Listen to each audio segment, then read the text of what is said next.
Why sleep? Of all the things that you could commit so much of your time to, because it appears you've been really thinking and working on the subject matter of sleep for about sort of 20 odd years, 2 decades roughly? Yeah, something like that, yeah. Why? Well, I think the first thing is that we spend a third of our lives doing it, and yet whatever people like me will tell you, we still understand relatively little about it. We understand relatively little about, what it's for, what it does to our biology. Obviously, that's changing very, very quickly now.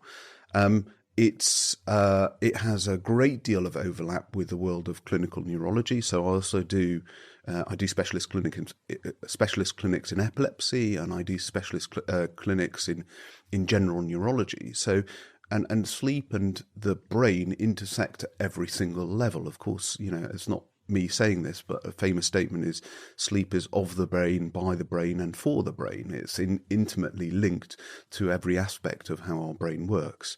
So one of the really exciting things is that because it's a relatively new area, our understanding of it is exploding in ways that are not paralleled across other areas of clinical medicine. Is it important? Is it important? Yeah. I think it is of fundamental importance. The fact is that if sleep wasn't important, it would be a very stupid thing for evolution to create in us. The fact that we are essentially switched off from our external environment for a third of our lives. And actually, there's a whole host of evidence when you look at how certain animals have developed the ability to be able to sleep with only half of their brain at a time. Animals like aquatic mammals or certain birds. Like a dolphin. And dolphins, that very much suggests, well, that must be of great importance if sleep is a risk for our survival. Because if you're an aquatic mammal like a dolphin and you're sleeping and you're unable to surface or unable to see what predators are around you, that the evolution has designed a system whereby it enables you to sleep with half of your brain at a time. So that in and of itself tells us it's important. The fact that the circadian rhythm, so that 24-hour cycle that a whole host of biological rhythms have, is so intrinsically linked to life itself that actually every single life form exhibits features of this 24-hour circadian rhythm, tells us that this was something that was prioritized at a very, very early stage in life's evolution on Earth.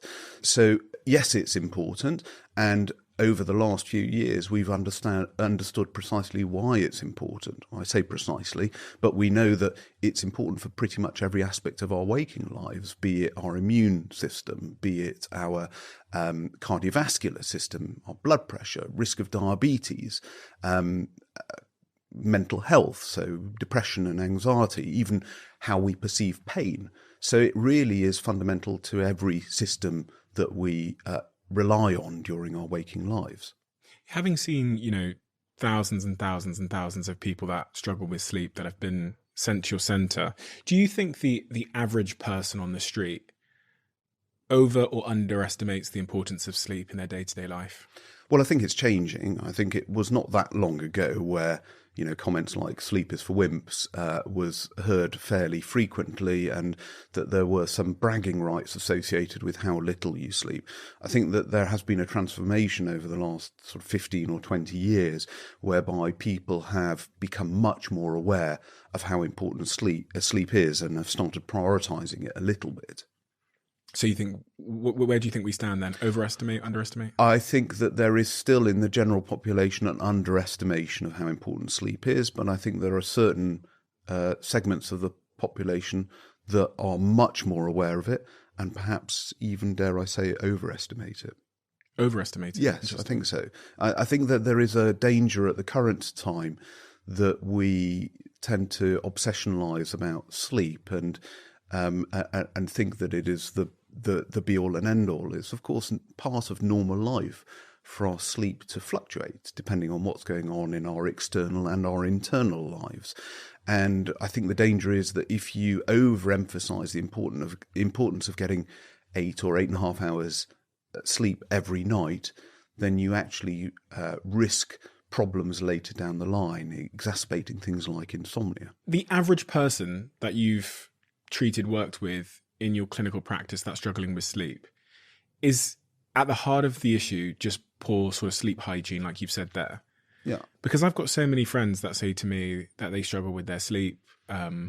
Many of them have struggled with it for years. And I doubt there's some sort of genetic reason why this many people are struggling with sleep. So I imagine it's just some kind of behavioral reason. So I think that the genes that predispose to insomnia are pretty widespread. But obviously, in pretty much all areas of medicine, there is an interaction between genetics and environment. And certainly poor sleep hygiene, and it's a horrible term, I hate that term, but it's the term that is most widely used and understood, can certainly put in place certain aspects of behaviour that then can give rise to chronic insomnia in the long term.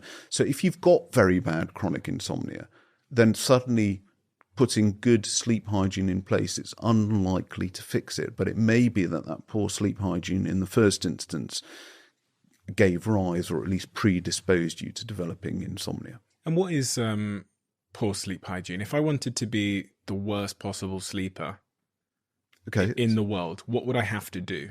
So I think you would probably have to set up your home office in your bedroom. Okay. You'd have to have, your TV on in your bedroom all the time. Okay. Be surrounded by electronic devices. Drink a lot of coffee late in the evening. Alcohol? Drink a little bit of alcohol. So alcohol in the short term, of course, is quite sedating. It's a central nervous system depressant. But it does dramatically worsen the quality of your sleep, and for various reasons, the direct chemical effect, the fact that you've got a full bladder, the fact that you're probably snoring a little bit more, so alcohol's not a good thing. Not having a wind down period, so, gambling on the stock market until 1 a.m, switching your laptop and then trying to go to bed, those kinds of things. So that's, the quintessential very, very bad sleep hygiene. What about when I eat? So, eating is perhaps less important, but avoiding a very large carbohydrate-rich meal before you go to bed for two reasons. One is that we know that it can cause some fluctuations in terms of your blood sugar, and also if you've got a bit of reflux, it can make that much worse. Okay. What about sleeping in bed with somebody else? Well, I think that for some people, and again, this goes back to no one rule for everybody. If you've got a sleep trait termed sleep reactivity, which is where your sleep is very liable to your environment, then obviously sleeping next to somebody who's snoring loudly or who gets up in the middle of the night 2 or 3 times to urinate can be very disruptive to your sleep. If you've got very little sleep reactivity, you may actually find it more comfortable to sleep with somebody in the same bed as you.